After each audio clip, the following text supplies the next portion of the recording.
Monsieur, s'il vous plaît, êtes-vous heureux? Me dis qu'est-ce que ça peut vous faire? Bonjour à toutes, bonjour à tous et bienvenue pour vos Chroniques Terriennes. Chroniques Terriennes, émission animée et réalisée par Eric Cols, tous les lundis sur Radio Pays d'Aurillac de 21h à 22h, en rediffusion les samedis de 20h à 21h. Retrouvez cette émission ou les émissions précédentes en podcast sur radiopaysdaurillac.com ou sur la plupart de vos plateformes préférées. Un sujet vous passionne, vous souhaitez vous exprimer à la radio, rien de plus simple. Contactez-moi au 07 69 25 96 69 ou bien sur Instagram Chroniques Terriennes. Dans notre émission d'aujourd'hui, je vous invite à découvrir Nassim Batou, chorégraphe, qui sera le 19 mars prochain au théâtre d'Aurillac avec son spectacle Dividus. Puis j'ai tendu mon micro à Camille Jaretti et Jean-Michel Frescal de l'Harmonie d'Aurillac qui se produiront au Centre des Congrès le 10 février prochain. Qu'est-ce qu'il reste? Personnellement, dans l'absolu. Des gestes, des mots, des besoins. Je crois qu'il ne restera rien. Rien de tangible. En réalité, ce sera passé, éteint. Et pour te le rappeler, des souvenirs, des images, des textes, et d'autres outils non sensibles. Mais c'est vivant, c'est dans l'instant. Et même si le souvenir persiste, le réel a disparu, comme mort. Nassim Batou, bonjour. Bonjour. Et bienvenue sur l'antenne de Radio Pays d'Aurillac et dans notre émission Chroniques Terriennes. Comment vous décririez-vous ? Quel genre de personnage êtes-vous? Quel est votre métier? Alors, je m'appelle Batou Nassim. Je suis père de 3 enfants, ce qui prend pas mal de temps dans ma vie. Oui. et j'ai été danseur. Ouais, j'arrive à le dire au passé maintenant, mais j'ai été danseur pendant 20 ans et ça fait 2-3 ans, peut-être 4 ans, que je suis chorégraphe quasiment à temps plein, où je danse beaucoup moins et j'adore cette nouvelle place que j'ai toujours voulu, sans l'assumer complètement. Depuis la création de Diagma. Depuis la création de Diagma, j'ai fait un solo d'abord et je continue à danser pour d'autres. Et puis, depuis que le projet Dividus est né et que d'autres projets s'enchaînent, je peux dire aujourd'hui que je suis chorégraphe dans le sens où c'est mon métier, c'est mon activité principale toute l'année, avec plein de projets périphériques autour de la compagnie. Mais je suis beaucoup moins au plateau, je suis beaucoup plus à l'extérieur et ça me va très très bien. Chorégraphe, professeur aussi? Pas vraiment. En fait, j'interviens dans pas mal de formations et je remarque que c'est un truc que j'aime bien. C'est des jeunes en voie de professionnalisation qui sont des 2e, 3e cycles d'écoles professionnalisantes. Et j'interviens en tant que chorégraphe, dans le sens où je viens pas apporter une technique. C'est évidemment qu'il y en a, mais c'est pas l'objectif principal. Et c'est vraiment venir et apporter des outils de création, venir parler d'une pièce, etc., etc. Je trouve que les danseurs de ma compagnie sont plus... Des fois dans les masterclass, ils ont tous des spécialités très très marquées, que ce soit en break ou en cirque ou en danse contemporaine. Et eux donnent plus d'ateliers techniques que moi. J'en fais beaucoup moins... Pas professeur, intéressé par la pédagogie et les aventures chorégraphiques un peu singulières. Donc maintenant, davantage dans la création, dans finalement l'orientation peut-être d'autres aussi? Oui, en fait, en créant Dividus, le spectacle pour 7 danseurs, qui est le premier de ma compagnie, je me suis beaucoup posé la question de qu'est-ce que ça voulait dire d'être chorégraphe. Est-ce qu'on avait le droit, dans nos petites bulles créatives dans les théâtres, est-ce qu'on avait le droit de s'inventer des espèces de modèles relationnels alternatifs, de façons de fonctionner un peu différentes et qui participeraient à la couleur du spectacle? Du coup, avant d'être chorégraphe, j'ai plus envie d'être une espèce de faiseur de rendez-vous. Comment réunir des équipes autour autour d'un projet avec un cadre très très resserré pour essayer de créer ensemble, où le groupe va dire quelque chose, les individualités dans le projet vont dire quelque chose et où tous les gens qui sont autour de la table et sur le plateau viennent en tant qu'auteurs. Je me situe à cet endroit-là en tant que chorégraphe, pas à l'endroit de quelqu'un qui aurait une revendication sur une esthétique ou sur une gestion de l'espace, etc. C'est les projets qui vont faire la patte de tel ou tel spectacle. Par contre, l'organisation en interne m'intéresse vraiment beaucoup. Comment on met les gens au travail ensemble, comment on arrive à se rencontrer complètement, d'abord l'équipe artistique et après comment ce spectacle rencontre un public chaque soir, comment on arrive à créer de la relation. Un truc, je crois dont on a besoin à notre époque, de se poser la question comment on se rencontre, comment on va les uns vers les autres, etc. Le bien vivre ensemble pour faire quelque chose de bien. J'adore quand vous le dites comme ça. Malheureusement, c'est des mots qui nous ont été un peu volés et qu'il faut se réapproprier. Je crois qu'on est à une époque où, quand on dit vivre ensemble, on a l'impression qu'on peut être très fleur bleue. Moi, ça me dérange pas de l'être. Mais je crois que, effectivement, je l'aurais pas dit d'une autre manière. Et je me permets de dire que je crois qu'à notre époque, dire vivre ensemble, dire je t'aime, dire parler d'amour et de poésie, je trouve que c'est quelque chose qui est transgressif de nos jours et qui est pas forcément évident à assumer et que je trouve important d'assumer tel quel et de se réapproprier des mots comme bienveillance, vivre ensemble, amour, etc. Et ne pas rougir de parler de ça. Pardon. Non. Pourtant, si on s'exprime pas, si on n'exprime pas ses sentiments, son ressenti, il est difficile de faire percevoir aux autres la façon dont on est et la façon dont on aborde les autres aussi. C'est important finalement tout ça. Carrément. Mais il y a un appel fort quand on fait Dividus, par exemple, je suis au 2e projet, il y a un appel à faire des spectacles Instagrammables. Il y a un appel à montrer la puissance plutôt que la fragilité. Il y a un appel à être dans l'efficacité de production parce que les temps longs de résidence, de travail, quand on crée le spectacle, sont de plus en plus difficiles pour des jeunes compagnies qui arrivent. Avoir comme Pina Bausch ou comme Alain Platel des 6 mois de résidence, de travail pour créer des spectacles, c'est des choses qui sont de l'ordre de la science-fiction aujourd'hui. Ça n'existe plus, je crois, des 6 mois de résidence. Et du coup, quand on a ce truc-là qui va hyper vite, la production, la tournée, il faut faire des images de communication, etc. On peut être appelé à moins oser être dans l'intime. Il y a un ami une connaissance qui avait adoré le spectacle Dividus à sa sortie et je lui parlais de la suite, etc. Et il m'avait dit Nassim, il ne faudra pas sacrifier l'intime pour le propos. C'est important de dire aujourd'hui que de parler de son intime ouvertement, ce n'est pas toujours chose facile. Et que nous, dans ces espaces-là, dans ces endroits refuges que sont les théâtres, plus que à d'autres moments, etc., il faut qu'on arrive à aller vers qu'est-ce qu'on raconte intimement, comment on donne du sens à ce genre de rencontre. Je dis il faut et j'ai pas honte de le dire, comme une espèce d'injonction. Parler du monde avec des fois un regard un peu candide, je trouve que c'est ça qui est transgressif aujourd'hui. Plus que de dire non à la guerre. Non à la guerre, c'est bon, on est au courant que personne n'est pour la guerre. Surtout dans les pays occidentaux comme où je vis moi-même. Mais comment on arrive à ouvrir un peu de son intimité, comment on arrive à créer de la rencontre, j'ai l'impression que c'est des enjeux hyper importants dans ces lieux de théâtre. Ce sont des enjeux importants dans les lieux de théâtre, mais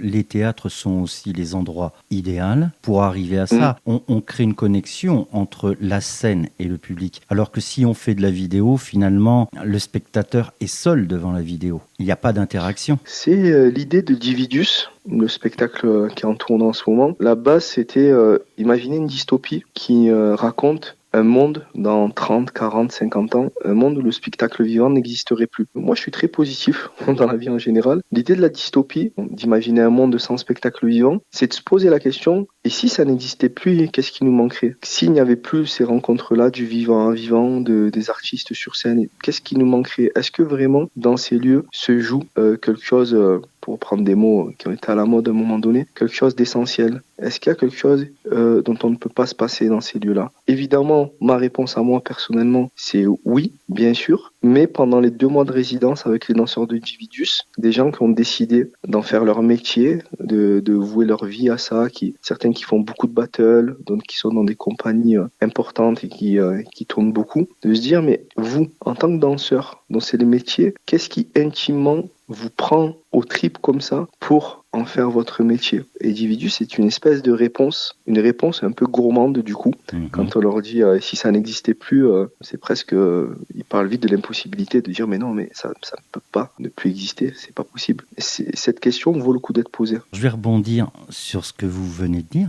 Et vous, alors, qu'est-ce qui vous a amené à la danse? J'ai une réponse toute faite que j'ai faite pendant longtemps. C'était de dire, voilà, moi je faisais du foot dans un plutôt bon niveau jusqu'à 18-19 ans. Et puis je suis allé voir un spectacle de danse, de danse hip-hop particulièrement. Et du jour au lendemain, j'ai décidé de changer de voie et faire de la danse un peu par hasard et découvrir le monde de l'art de la même façon. C'est la réponse que j'ai toujours faite et qui est vraie et qui raconte cette chose-là d'un certain point de vue. J'ai remarqué il y a 2-3 ans, il n'y a pas si longtemps, qu'en y réfléchissant, en fait, j'ai toujours fait ça. Mais je me rappelle d'un moment en CE2, pour le dater vraiment, où j'avais réuni des gens, il y avait des gens qui dansaient un peu dans ma classe, quoi. Quelqu'un qui venait de Boston, qui jouait de la batterie. Et on avait fait des répétitions entre midi et deux à l'école et on avait fait un spectacle à la fin de l'année. Je fais ça dans des centres aérés. Et j'ai fermé,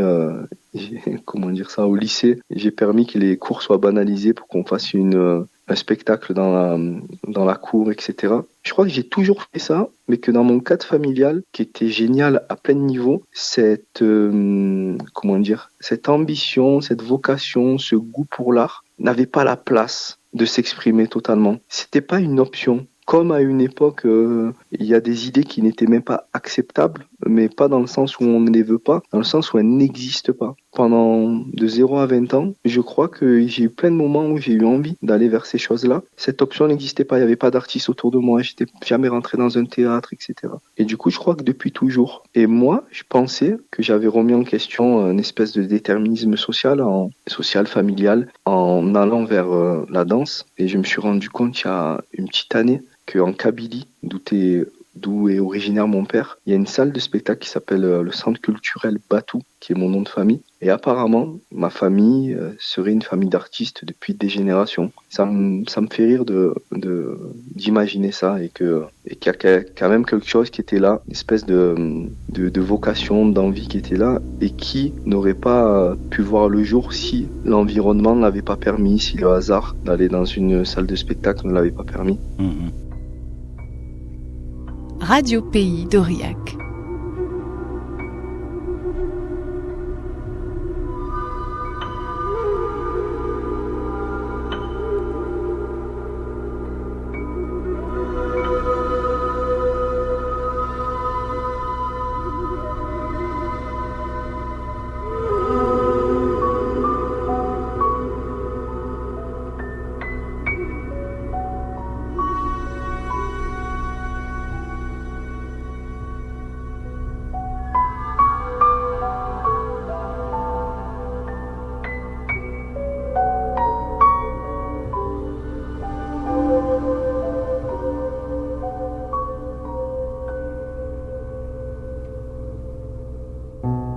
C'est la valse du danseur de lune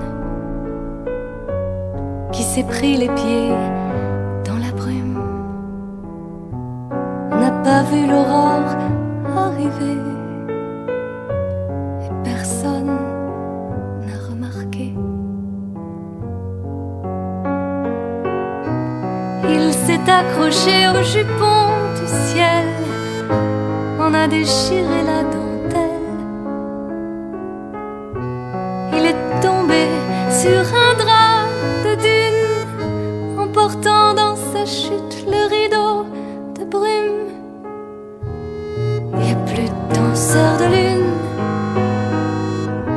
il est mort dans un linceul de brume. Le ciel est presque nu et personne n'a rien vu. Toutes les étoiles avaient prédit que cet amoureux transi, un certain petit jour, en tomberait d'amour.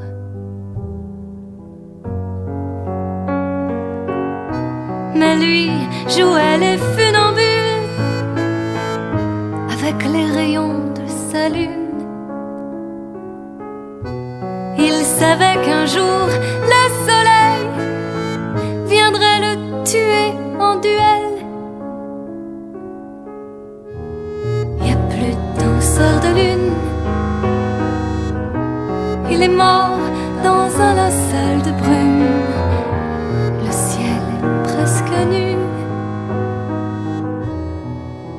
n'avais rien vu.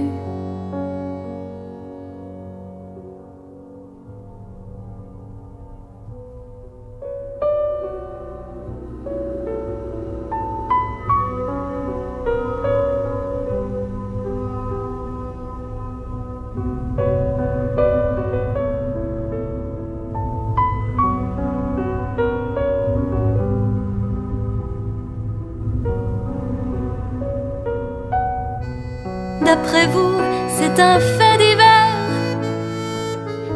qui ne mérite pas de prière. Vous vous trompez, vous vous trompez. Adieu, petit danseur de lune, qui est mort d'être maladroit, laisser venir la brume. Cette valse, c'est pour toi.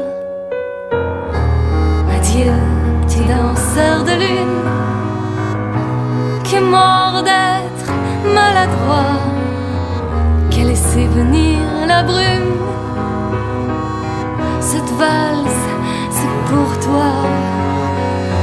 Adieu, petit danseur de lune, qui est mort d'être maladroit, qui a laissé venir la brume. Cette valse.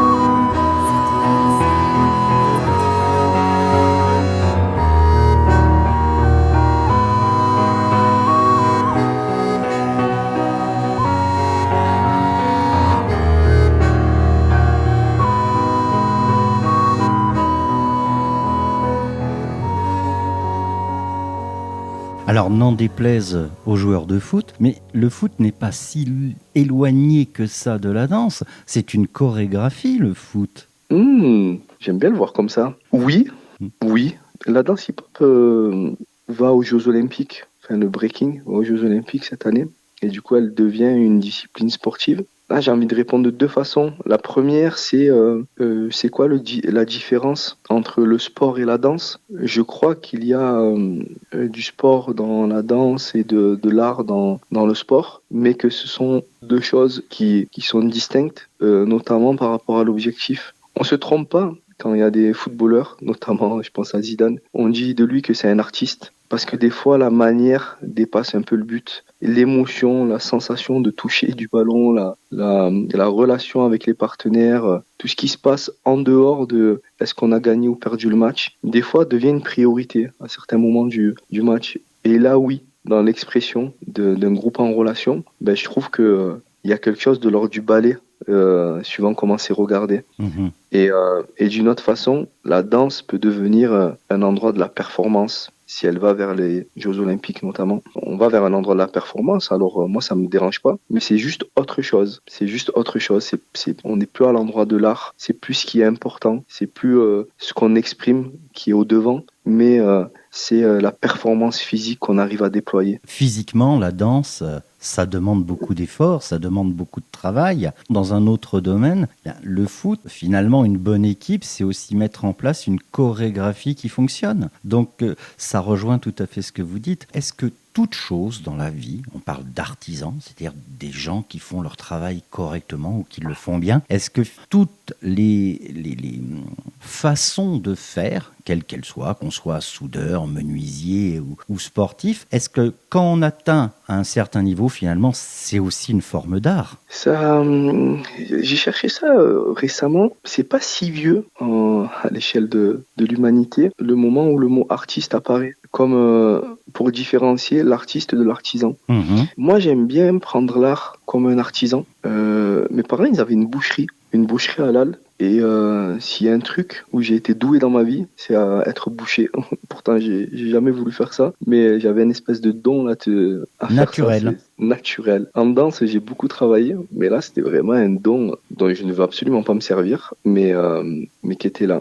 Et je me disais, à force de faire quotidiennement, de répéter des mouvements, de répéter les mêmes tâches quotidiennement, ça m'a fait ça aussi récemment, je suis rentré dans une pâtisserie. J'ai l'impression qu'à force d'être dans le détail du détail du détail et de rentrer dans une quotidienneté, comme de creuser un sillon dans le travail, à un moment donné, on voit, on ressent à travers des produits d'un artisan une espèce d'émotion. On sent qu'il y met autre chose que simplement la fabrication d'un objet utile. Il va mettre autre chose à l'intérieur, un peu de lui, un peu de l'histoire du lieu où il travaille, etc., etc. Et à ce moment-là, j'ai l'impression qu'on n'est plus dans comment c'est utile, mais dans quelle émotion ça provoque. Mon père, il était dans la ferronnerie, par exemple. Il a fait des choses, même des fois un portail, où il a mis un peu plus de lui là-dedans. Il a mis une idée, etc.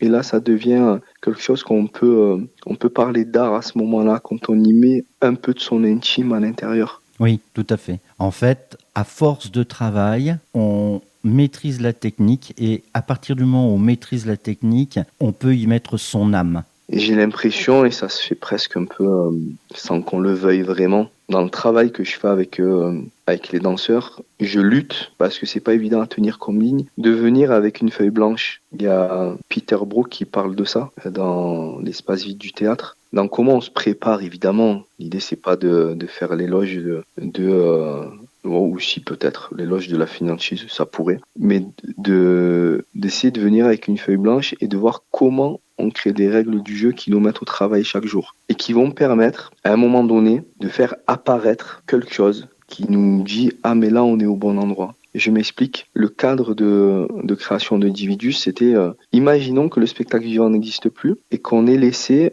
une communauté de gens qu'on appelait danseurs à une époque pour qu'on se souvienne. On les a laissés dans un théâtre enfermés pour qu'on se souvienne qu'à une époque, il y avait des gens qui bougeaient, qui se roulaient par terre, qui étaient en contact, même qui chantaient, qui faisaient des textes et tout, parce qu'ils croyaient que ça pouvait faire naître des idées. Et du coup, quand on arrive dans la salle, quand Dividus commence, il y a cette idée il y a une communauté qui est là depuis 10, 20, 30 ans, qui est là au travail. Et quand on est en création, j'avais envie d'être dans cette énergie-là. Donc tous les matins, à 9h30, avec une rigueur sur les horaires qui permet qu'un cadre soit hyper serré et du coup confortable. À 9h30, échauffement pendant 1h30 que je donne tous les matins. Ensuite, je donne des matières de la technique, des phrases, etc. L'après-midi, plus un temps d'impro. Et on a répété cette espèce de rituel pendant 2 mois parce que j'étais certain qu'à force d'essayer de créer des règles du jeu à l'interne, de créer une espèce de quotidienneté, à un moment donné, il y allait avoir quelque chose qui allait sortir de ça. Une émotion, une chose, qui allait traduire l'expérience qu'on a vécue pendant les 2 mois et pas le message qu'on aurait à passer. J'ai mon ami Caillou qui est scénographe du spectacle. Des fois, il a des fulgurances comme ça et la dernière fois, il me dit « Nassim, l'art, ça se fabrique pas, ça apparaît. » Et à un moment donné, à force de travailler, on se dit « Ah tiens, là, il y a quelque chose. » J'aime bien cette idée-là, l'idée de l'artisan qui travaille, et à un moment donné, par une espèce de truc un peu mystique, mais il y a quelque chose qui ressemble à de l'art et où on voit moins le vocabulaire employé, mais on voit plus l'émotion qui s'en dégage. La disparition de la technique et qu'il ne reste plus que le message finalement. Quelque chose comme ça, carrément. Comment passe-t-on d'un seul en scène à un spectacle, à plusieurs danseurs? Qu'est-ce qui, à un moment donné, dans la tête, fait que on se dit, bon, allez, là, j'ai envie de faire ça. Qu'est-ce qui vous a amené à faire ça? En fait, depuis toujours, moi, je veux faire ça. Depuis toujours, je veux le faire. Du coup, quand j'ai commencé la danse à 20 ans, moi, j'ai pas fait d'école de danse. J'ai pas autodidacte. J'ai pas travaillé avec de grands chorégraphes de la danse contemporaine, etc. J'ai vraiment fait les choses petit à petit, avec toujours cette envie-là. Du coup, quand je commence, moi, je veux tout de suite être chorégraphe. C'est la chose que j'ai envie de faire. Mais je me dis, bon, il faut que je travaille pour d'autres pour essayer d'apprendre. Et je le fais quand même. Je chorégraphie des choses en Guyane, au Brésil, au Liban, en France, mais sans jamais signer des pièces. C'est souvent des performances, des one-shots, des choses comme ça. J'ai toujours cette envie de réunir des communautés aussi éphémères qu'elles soient pour construire des spectacles. Et le petit moment de bascule, c'est au moment de mon solo, la première pièce de ma compagnie. Ça fait suite à une commande que j'avais eue pour le festival de Baalbek au Liban, où il y avait plein d'artistes libanais là-bas. Il y avait une espèce d'orchestre symphonique, temple de Baalbek, à la frontière syrienne, un lieu chargé d'histoire, etc. Et j'avais eu une commande d'une performance en solo. Il y avait Ibrahim Malouf, je me rappelle plus comment c'est le nom des acteurs libanais qui étaient là-bas. Ah, ça m'échappe, désolé. Et du coup, quand je rentre, je me dis, bon, j'avais fait un solo là-bas, je me dis, allons, commençons par un solo. C'est la chose la moins engageante, dans le sens où, comme on met une équipe autour du projet. Et la pièce de groupe était dans ma tête pendant un moment. Et mes amis très bienveillants me disaient, Nassim, c'est difficile de monter une pièce de groupe. Déjà, il faut trouver le financement pour la monter. Et ils me disaient, même après, si c'est génial, ça sera difficile à tourner parce que ton nom n'est pas encore repéré en tant que chorégraphe, etc. Donc ça faisait sauter un peu des étapes. Et la bonne chose à faire, la chose que j'ai faite pour valider cette idée, c'est que j'ai réuni, je crois que c'était une quinzaine de danseurs dans un gymnase dans le Gard. Et je leur avais dit, écoutez, j'ai envie de faire un projet à 7 danseurs. Est-ce que vous n'avez pas envie qu'on essaye de se rencontrer pendant une quinzaine de jours et qu'on voit si, au-delà du fantasme, il y a quelque chose qui se passe quand on se retrouve dans la salle, s'il y a un intérêt des danseurs, une espèce de curiosité réciproque qui se met en place. Et du coup, je me suis mis à faire ça et ça s'est superbement bien passé, dans le sens où on a l'impression de vivre quelque chose d'un peu différent dans la continuité de notre travail de danseur, de chorégraphe et tout, mais qui nous amène à des endroits un peu inattendus. Et à partir de là, j'ai décidé de partir sur ce spectacle Dividus.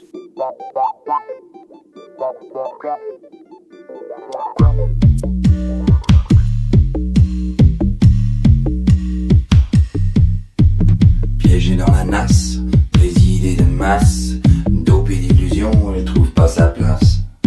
Quand l'esprit balance entre violon et violence, elle danse pour oublier, elle danse.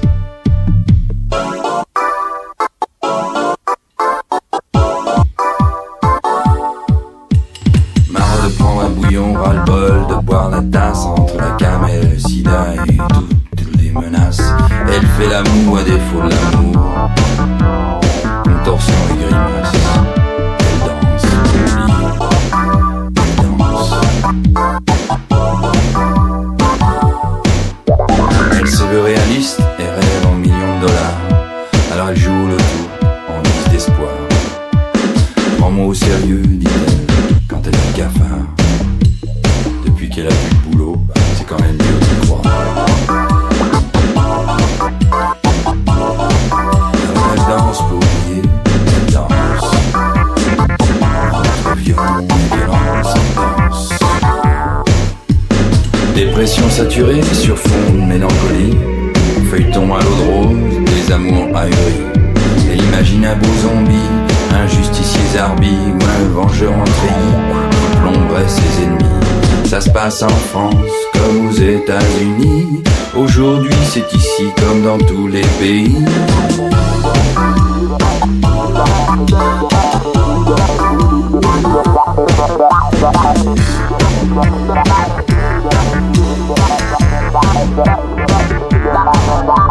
À côté de ces pompes, dans les banlieues annexées, quand les fusils à pompe sont chargés au cœur des cités, quand sa génération a mauvaise réputation, quand pour les méchants et les gentils, c'est souvent le même prix. Elle taxe dans les magasins, elle chahute à minuit. Ambition et chagrin, ou scène de jalousie.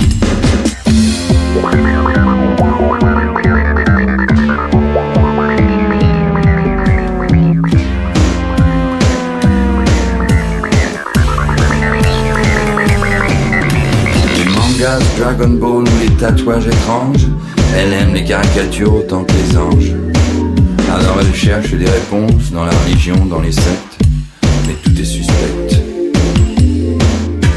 Collée à son écran, telle une mouche sur le web, elle rêve au présent des States ou du Maghreb.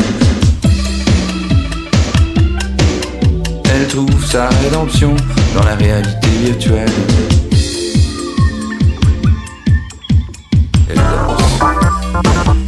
Entre violon et violence, elle danse.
Radio Pays d'Aurillac. Pourquoi Dividus? D'où ça vient ce nom? Dividus, quand j'imagine une dystopie, imaginant un monde sans spectacle vivant, je me pose la question du futur dans 30, 40, 50 ans. Et j'ai eu envie de me poser la question de manière très concrète. Comment on pourrait vivre? Comment on pourrait vivre ensemble? Et je lis un livre d'un auteur japonais qui s'appelle Kaori, j'ai oublié le prénom qui est un peu compliqué à prononcer. Toujours en japonais.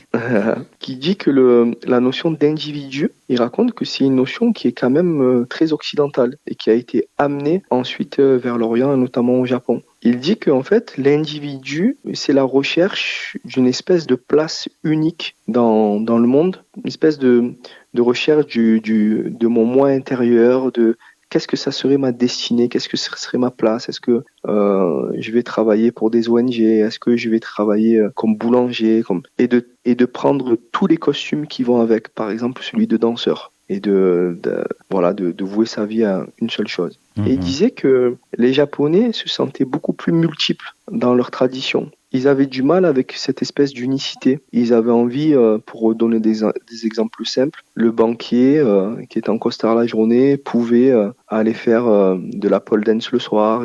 J'ai des exemples très simples qui me font rire, mais c'est pour donner l'idée simplement. Et j'aimais bien imaginer qu'on puisse accepter notre pluralité au quotidien, qu'on puisse être suffisamment à l'écoute de nous, de nos sensations et tout, pour devenir des dividus, des gens qui ne sont pas indivisibles, mais au contraire, qui ont plusieurs parts de personnalité qui peuvent assumer. Je me sens maghrébin, je me sens français, je me sens danseur hip-hop. Et en même temps, je viens d'un quartier, mais mes parents ont ensuite acheté un commerce et ont été propriétaires, etc. Je me sens pas le porte-drapeau de la danse hip-hop. Je sais même pas si je me sens le porte-drapeau de la danse ou des Maghrébins, ou je suis tout ça en même temps, dans sa contradiction, etc., etc. Et je trouve que les étiquettes nous arrêtent un peu. Et quand j'imagine un monde dans 30-40 ans en étant hyper positif, et j'espère que ça peut se réaliser, j'imagine qu'il y a des égos qui se détendent, J'imagine que les gens sont plus connectés au fameux bonjour, ça va le matin, mais qu'on arrive à vraiment être à l'écoute de la personne en face de nous, qu'on arrive à être en connexion et dans les sensations, mais aussi dans ce qui m'intéresse, le corps, comment on peut être à l'écoute de son corps. J'aimais bien cette idée dans le titre du spectacle, de donner une petite réponse rêvée de ça serait quoi le monde dans 30, 40, 50 ans. En et fait, si on était... Comment ? Non, je disais en fait, on en revient au début de notre discussion, le bien vivre ensemble. On en revient à ça. Carrément. Et aussi simple que ça pourrait être, j'aime bien porter ce genre d'idées en interne dans la compagnie, mais aussi dans les sujets qu'on peut aborder. Mais est-ce que finalement, commencer par un petit groupe de 7, c'est pas un début prometteur? Si déjà 7 personnes s'entendent bien ensemble, pourquoi pas 14, pourquoi pas 21 et ainsi de suite? Moi j'aimerais bien. Moi j'aimerais pas, comment dire ça. C'est pas mal déjà à 7, nous on est 12-13 en tournée et ça se passe hyper bien, là on est en plein dedans. On jouait à côté de Grenoble là hier soir. Bien sûr, en tout cas, ces espaces d'expression, ce métier qu'on fait, c'est des endroits où on a le droit de s'inventer des modèles de démocratie un peu alternatifs. Et je crois que ça se diffuse dans la salle. Je crois que on a le temps, nous les danseurs, les artistes en général, on a le luxe d'avoir le temps de réfléchir, d'avoir le temps de se masser le nombril le matin, de travailler sur la connexion entre les corps, etc.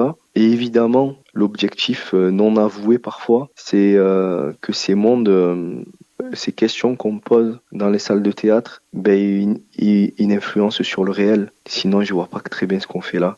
C'est une vaste question philosophique finalement. L'art est-il impossible pour l'avenir? Et quelque part, c'est quelque chose d'assez vrai, puisque si on regarde ce qui a pu se faire par le passé, l'art a souvent été un modèle du futur. La science-fiction est l'imaginaire d'un futur idéal pour ceux qui ont envie de le vivre, en tout cas.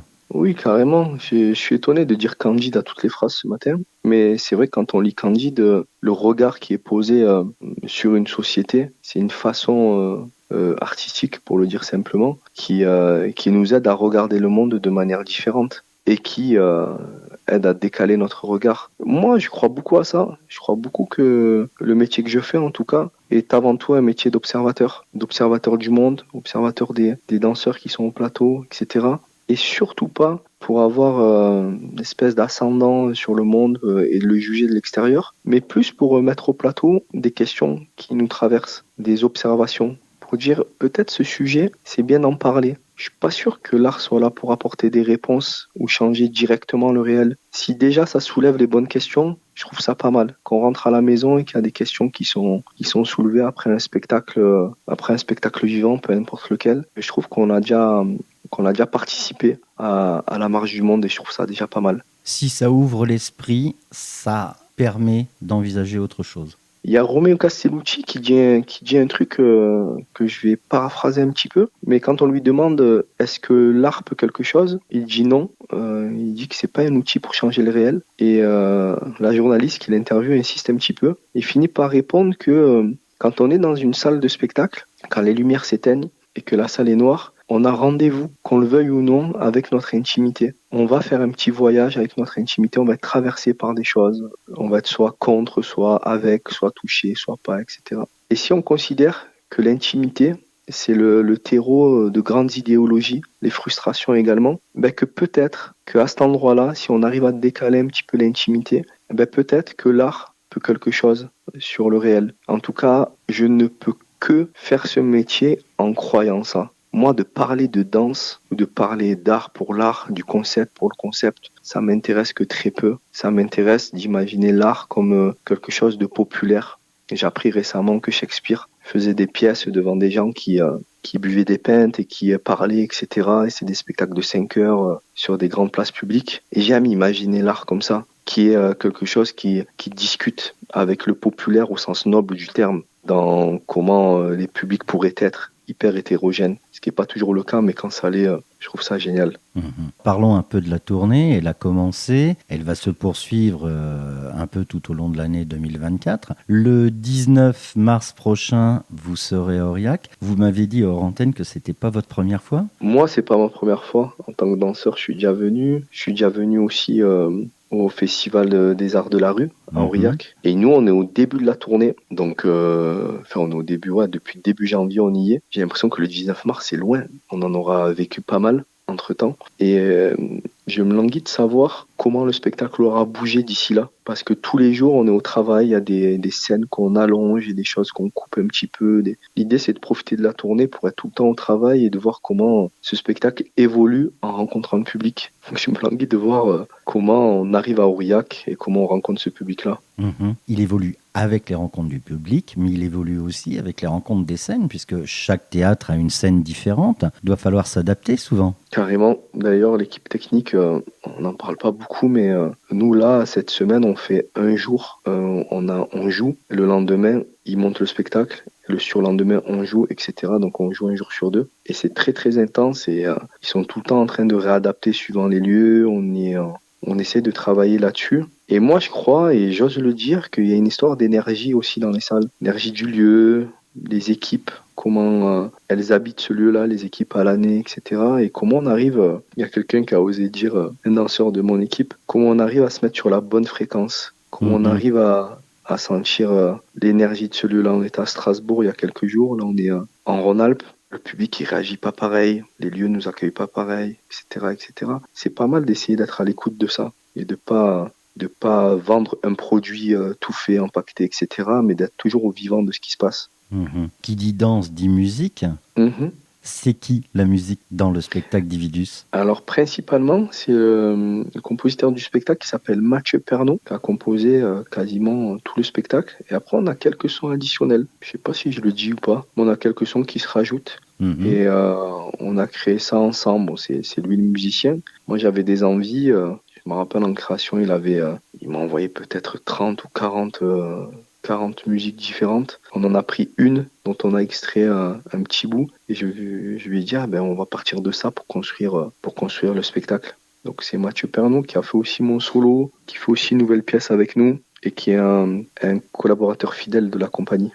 Donc habitué à travailler avec lui et finalement ça donne quelque chose de pas trop mal. Moi, j'ai vu quelques vidéos. C'est sympa. C'est agréable à voir, en tout cas, et agréable à entendre. C'est gentil. On se donne rendez-vous le 19 mars à Aurillac, au théâtre, bien évidemment. Ça sera un grand plaisir de vous rencontrer. Merci beaucoup. On se voit le 19 mars. Merci.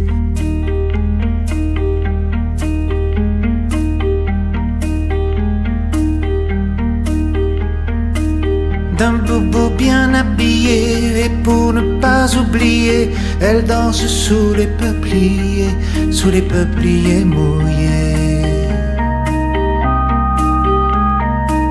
Ne pas oublier les pas que lui ont appris là-bas, sa maman et son papa, elle danse pour ça. Elle danse le tropique, elle danse l'équateur, les vendeurs de shit qui bloquent l'ascenseur. La voir, elle danse là-bas.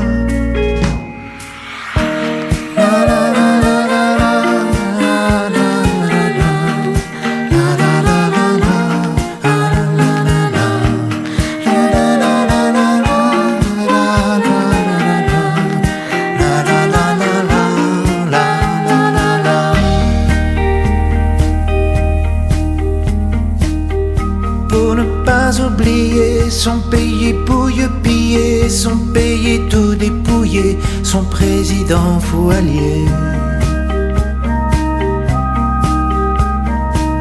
Ne pas oublier les gens, la boîte en fer et l'argent, le passeur qui avait dit le mot paradis.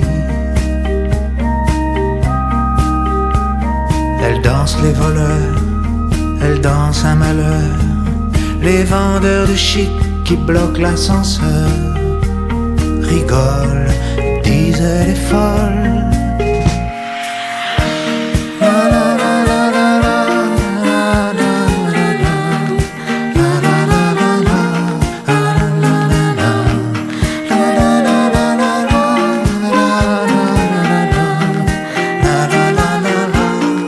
Petit village où rien ne bouge, le bétail. Petite maison de boue rouge, hors toit de paille. À la télé hier au soir, ils ont dit qu'à Gibraltar, un bateau s'est retourné, la mer était démontée. Ce sont des enfants perdus, les larmes ont brouillé sa vue. Le passeur leur avait dit le mot paradis. Elle danse la poussière, elle danse la misère, les vendeurs de shit qui trafiquent derrière. La voir, elle danse là-bas.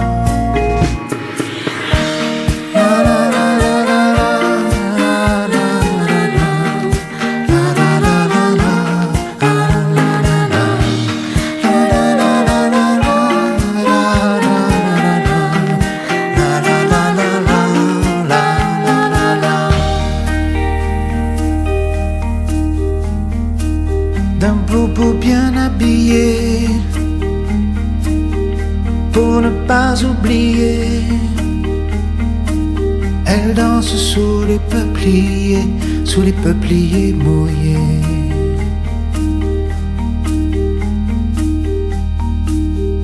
Radio Pays d'Aurillac. Je m'appelle Camille Jarotti, je suis professeur de trompette d'euphonium et au conservatoire d'Aurillac et je dirige également l'harmonie d'Aurillac. Qu'est-ce qu'une harmonie ? Tout le monde ne le sait pas, ça. Alors une harmonie, c'est un ensemble instrumental avec des vents dans lesquels il y a des bois, des cuivres et des percussions. Les harmonies municipales, c'est une vieille tradition française qui perdure depuis pas mal de temps déjà. Pour vous, c'était quelque chose d'évident de venir vers l'harmonie ou ça a été plus un hasard ? Non, c'était une évidence déjà de par mon parcours puisque j'ai grandi, évolué dans ces ensembles-là depuis que je suis tout petit et puis notamment l'harmonie d'Aurillac dans laquelle j'ai fait aussi un petit peu entre guillemets mes armes. Donc c'était déjà une fierté et puis une reconnaissance de pouvoir à mon tour prendre la suite et diriger cet orchestre. En règle générale, les harmonies, ce sont des ensembles assez hétéroclites. Il y a des gens de tout âge et à peu près de tout niveau musical. Oui, tout à fait, c'est ce qui fait la spécificité de ces orchestres et ce qui fait aussi d'ailleurs sa force, puisque l'idée d'avoir des orchestres multigénérationnels, c'est d'avoir donc des anciens qui transmettent aux plus jeunes. Et d'ailleurs, c'était un petit peu ce qui fait partie aussi de l'histoire de nos orchestres, puisqu'au départ, il n'y avait pas d'école de musique de conservatoire. On apprenait la musique au sein des orchestres d'harmonie. C'était les premiers lieux d'apprentissage. Donc le fait de conserver cette différence de génération dans nos orchestres est d'une importance capitale. Avec nous, il y a Jean-Michel qui fait aussi partie de l'harmonie. Alors Jean-Michel, peux-tu te présenter ? Oui, bonjour, je m'appelle Jean-Michel Frescal, je suis président de l'amicale de l'harmonie d'Aurillac et je suis musicien depuis très très longtemps à l'harmonie. Quel instrument ? Tuba et trompette. Et à l'époque, à mes tout débuts, c'était le clairon et la trompette de cavalerie à la batterie fanfare à l'époque. Et tu as commencé à quel âge ? 14 ans. 14 ans. Donc assez tardivement finalement. Oui et non. J'ai pris les cours de trompette à l'école de musique avec Didier Lalande pendant 4 ans et après j'ai intégré l'harmonie. Là, on a des très jeunes dans l'harmonie. À quel âge ça commence ? Alors, les plus jeunes, ils ont 8, 10, 11 ans, mais généralement, c'est plutôt des niveaux de 3e cycle. On est sur l'harmonie, on va dire, qui a le niveau le plus grand dans le conservatoire, puisqu'après, on a des harmonies juniors et cadets, même un peu en dessous, quand ils débutent vraiment au tout début. L'harmonie d'Aurillac, où se produit-elle de façon générale ? On la voit souvent lors des commémorations militaires, mais il n'y a pas que là. Non, on a plusieurs casquettes. Nous avons les concerts assis que nous faisons au théâtre lors des traditionnels concerts de Sainte-Cécile. Nous avons la possibilité aussi de nous produire donc à l'extérieur, comme vous l'avez dit, sur les cérémonies, mais aussi sur un répertoire fanfare funk, donc beaucoup plus festif, qui est on va dire plutôt chapeauté par l'amicale de l'harmonie, dont Jean-Michel est le président. Alors Sainte-Cécile, patronne des musicos, comme on dit ? Oui, tout à fait. Donc c'est quelque chose d'assez intégré pour nous les harmonies et c'est national. Des projets à venir ? Oui, des projets. Donc nous avons là bientôt le 10 février un concert au centre de congrès avec l'harmonie. Nous allons faire la première partie d'un brass band, le brass band Arverne, qui est un ensemble de cuivre qui est à la base d'origine d'Angleterre au niveau de l'histoire. Puis après nous aurons le 6-7 avril 2 concerts, un à Entraigues et un autre au théâtre d'Aurillac avec l'Odyssée des fanfares, qui est là un projet où on fait intervenir donc des musiciens extérieurs qui viennent de Lyon. Et il y aura donc tout un projet autour de l'histoire justement des harmonies avec de la projection vidéo, du théâtre, de la musique mélangée. Donc c'est assez varié et c'est assez original comme programme. C'est un programme qui se déroulera dans quel lieu ? Donc à Entraigues, ça va être dans la nouvelle salle des fêtes qui est donc dans le centre et à Aurillac, ce sera au théâtre d'Aurillac. Théâtre d'Aurillac qui reçoit régulièrement donc l'harmonie. Si on souhaite intégrer l'harmonie, comment fait-on ? Bien, il faut venir au conservatoire, me rencontrer et puis m'expliquer un petit peu son parcours, voir un petit peu comment on voit les choses au niveau de la musique, comment on peut intégrer le groupe, mais en général, il y a pas de souci, on est plutôt très accueillant et on espère justement toujours pouvoir recruter des nouveaux musiciens pour regonfler les rangs de nos orchestres. Combien de musiciens actuellement ? 45. C'est pas mal. Alors beaucoup d'instruments avant ? Oui, beaucoup d'instruments avant, donc les bois avec donc les saxophones, clarinettes, flûte, et nous avons après toute la partie des cuivres avec donc les trompettes, trombones, phonium, tuba et les percussions. Alors les percussions, qu'est-ce qu'on a comme percussions ? Alors comme percussion, c'est très varié, la liste serait longue, mais essentiellement c'est les timbales, batterie, tous les accessoires, grosses caisses, cymbales, etc. Beaucoup de percussions, je suppose, portatives quand il s'agit de se déplacer, mais vous faites aussi de la salle, donc effectivement il peut y avoir des choses un peu plus évoluées comme une batterie. Oui, tout à fait.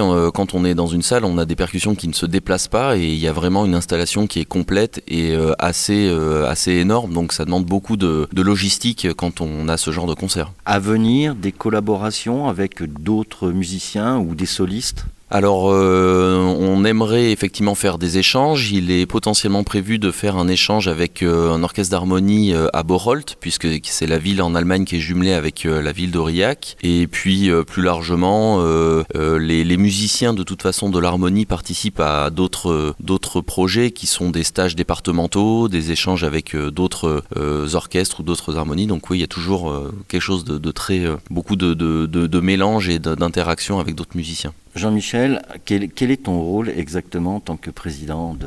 Et mon rôle, c'est de faire vivre l'amicale de l'harmonie, avec un bureau, avec 2 secrétaires, trésoriers, et avec Camille, d'essayer de trouver des sorties pour faire vivre notre bel orchestre. Alors l'amicale, c'est surtout des projets qui sont en dehors du jeu propre musical. Oui, tout à fait. L'amicale, c'est l'orchestre qui parle un peu plus au niveau de l'amicale, c'est la fanfare funk. Tout ce qui est harmonie, c'est plus attaché à l'école de musique, et à côté, nous, c'est la fanfare funk qui fait parler de l'amicale. Ouais. Des projets à venir avec la fanfare funk ? Oui. L'UTPMA, voilà, ouais, on va jouer pour l'UTPMA, on va jouer à Saint-Ilide, pour la fête à Saint-Ilide, et on attend des réponses pour les Goudots gourmands. Espérons qu'on vous y verra. Alors, on rappelle, le 10 février. Donc le 10 février, samedi, au centre de congrès à 20h30, avec le brass band d'Arverne, voilà. Le prix de l'entrée ? 10 €. C'est raisonnable. C'est raisonnable parce que c'est un concert de qualité avec un ensemble professionnel brass band qui vient d'autour de Clermont-Ferrand, et donc qui a beaucoup travaillé pour ces concerts. Et nous, avec l'harmonie, on va refaire des morceaux qu'on avait fait pour la Sainte-Cécile. Donc comme on a eu un peu plus de temps, ce sera encore plus abouti. Donc on attend avec plaisir tout le public qui pourra venir écouter à nouveau ce programme. Un tarif réduit pour les jeunes et les étudiants ? Oui, c'est gratuit pour les enfants moins de 12 ans. Eh bien, à très bientôt à Aurillac, en espérant que vous fassiez ça le comble. Hein. Oui, on espère. En tout cas, c'est un projet qui nous tient à cœur. Donc voilà, on espère qu'il y aura un grand public qui sera au rendez-vous comme toujours. Le 30 janvier dernier, dans les salons de la préfecture d'Aurillac, était inaugurée l'exposition itinérante Les Justes du Cantal. J'ai tendu mon micro à Messaline Schulz, directrice départementale de l'ONAC-VG. Je suis Messaline Schulz, la directrice du service départemental de l'Office national des combattants et victimes de guerre du Cantal. Quel est le rôle de cet office ? L'Office national des combattants et victimes de guerre est un établissement public sous tutelle du ministère des Armées qui a pour mission à la fois la solidarité auprès de ses ressortissants, anciens combattants, victimes d'actes de terrorisme, blessés en opération extérieure, mais aussi cette mission de transmission de la mémoire et de la citoyenneté auprès notamment des plus jeunes et du grand public. Aujourd'hui, c'est l'inauguration d'une exposition. Pourriez-vous nous expliquer pourquoi cette exposition et d'où vient ce projet ? Alors, ce projet est né de la genèse d'une réunion régionale Auvergne-Rhône-Alpes sur la thématique des Justes qui avait été initiée en 2022. Nous avons, dans le département du Cantal, travaillé sur ce sujet. En s'interrogeant sur la question des Justes à travers le département du Cantal, nous avons recensé 35 Justes parmi les nations, dont 7 reconnus seulement en 2021. Ce qui est récent. Ce qui est tout à fait récent. Ce qui nous intéresse aussi, c'était de mettre en avant le fait que cette histoire largement méconnue était finalement en perpétuel mouvement, puisque finalement on a maintenant une diminution des témoins ayant connu cette période de l'histoire, et notamment des descendants de survivants juifs. Mais l'idée était de rendre hommage à la bravoure de ces 35 Justes cantaliens. Un travail de plusieurs années ? Oui, alors cela a représenté un travail de presque 2 ans pour le service départemental de l'Office national des combattants et victimes de guerre du Cantal. Qui a participé à ce travail ? Alors nous sommes entourés d'un comité d'experts scientifiques, notamment les archives départementales du Cantal ont été mis à contribution, mais également des professeurs en histoire contemporaine, ainsi que le comité français pour Yad Vashem qui a contribué à nous fournir de nombreuses sources, notamment photographiques. Cette exposition qui est présentée aujourd'hui à la préfecture n'a pas pour but de rester à la préfecture, c'est une exposition qui va parcourir le Cantal. Tout à fait. Le but est que cette exposition soit connue du plus grand nombre, notamment des Cantaliens, puisque c'est une histoire inédite et locale que nous faisons découvrir à travers le département. Donc cette exposition sera itinérante dans un premier temps sur pour toutes les communes citées dans l'exposition, là où œuvraient les Justes parmi les nations de par leurs actions. Donc tout d'abord, elle sera inaugurée sur Aurillac, puis circulera à travers les communes de Vic-sur-Serre, Allanche, Pierrefort ou encore Murat. Ça va durer une année à peu près ? Oui, tout à fait. Le but est effectivement que cette année 2024 soit consacrée à la découverte de ce sujet, pour ceux qui ne le connaissent pas. Mais ensuite, le but est que cette exposition puisse circuler même au-delà du département, pour éventuellement les départements limitrophes qui seraient intéressés pour connaître cette histoire cantalienne, qui est aussi une histoire nationale, plus largement. Et notamment, le but est qu'elle puisse circuler, être visible dans les établissements scolaires et à travers toutes les communes du département qui souhaiteront l'emprunter auprès du service départemental de l'Office national des combattants et victimes de guerre du Cantal. Donc c'est une exposition que l'on peut faire venir si on le souhaite. Tout à fait. Élus, chefs d'établissement, professeurs d'histoire, vous pouvez être amené à emprunter cette exposition à titre gracieux prêtée par l'ONACVG du Cantal. Ça a pour but de faire vivre le devoir de mémoire. Oui, tout à fait. Le but, à travers cette exposition et donc les 10 panneaux qui la composent, est une entrée, une porte ouverte dans l'histoire, mais le but est que chaque visiteur puisse s'approprier le contenu, et notamment au travers des diverses actions que l'on pourra mener en parallèle, telles que des ciné-débats, des conférences ou encore des représentations théâtrales. Cela permettra effectivement de faire vivre cette mémoire. Cette exposition peut amener chacun des visiteurs à s'interroger effectivement sur les phénomènes de rejet dans nos sociétés, à la lueur en fait de ce qui s'est passé dans l'histoire. Oui, entre autres l'antisémitisme qui grimpe de plus en plus et ainsi de suite. Voilà, tout à fait. Donc le but aussi de faire réfléchir les visiteurs sur ces sujets-là. C'est l'inauguration aujourd'hui. Je suppose qu'il y a un sentiment à la fois de fierté, puis peut-être aussi un peu de soulagement. Alors oui, de fierté, non, la fierté, elle revient surtout à ces 35 justes cantaliens. De soulagement, le travail est loin d'être fini, puisque c'est une mission de longue haleine. Et puis il n'y a pas d'aboutissement lorsque l'on travaille sur justement la mémoire, puisque c'est une source inépuisable. Et il y a énormément de justes qui sont restés dans l'ombre, qui n'ont jamais reçu de distinction honorifique de Yad Vashem et qui pour autant, de par leurs actions, de par leur courage, auraient mérité à être connus et honorés également. Donc le but est... Il y a encore du travail. Voilà, le travail de mémoire et le devoir de mémoire est en perpétuel mouvement. C'est d'ailleurs le titre du dernier panneau de cette exposition qui invite à chacun à s'approprier cette histoire. Il va être de plus en plus difficile de retrouver les justes puisqu'il y a de moins en moins de témoins qui ont vécu à cette époque. Oui, tout à fait. Alors comme le cite Julien Boucher, professeur agrégé et docteur en histoire contemporaine, qui est également chercheur associé donc au Centre d'histoire Espace et Culture et membre du comité de relecture de cette exposition. Je le cite, « Aujourd'hui, il y a un épuisement des témoins. À la mort du dernier enfant sauvé, le nombre de justes parmi les nations sera stabilisé. » C'est ainsi que s'achèvent nos chroniques terriennes de ce jour. Je vous rappelle, si un sujet vous passionne, qu'il vous intéresse, que vous souhaitez en parler à la radio, rien de plus simple. Contactez-moi au 07 69 25 96 69 ou bien sur Instagram, Chronique Terrienne. Retrouvez cette émission et les émissions précédentes sur radiopaysdaurillac.com ou sur la plupart de vos plateformes préférées. Chronique terrienne, c'est fini pour aujourd'hui. Au revoir à toutes, au revoir à tous. Monsieur, s'il vous plaît. Monsieur, s'il vous plaît. Êtes-vous heureux?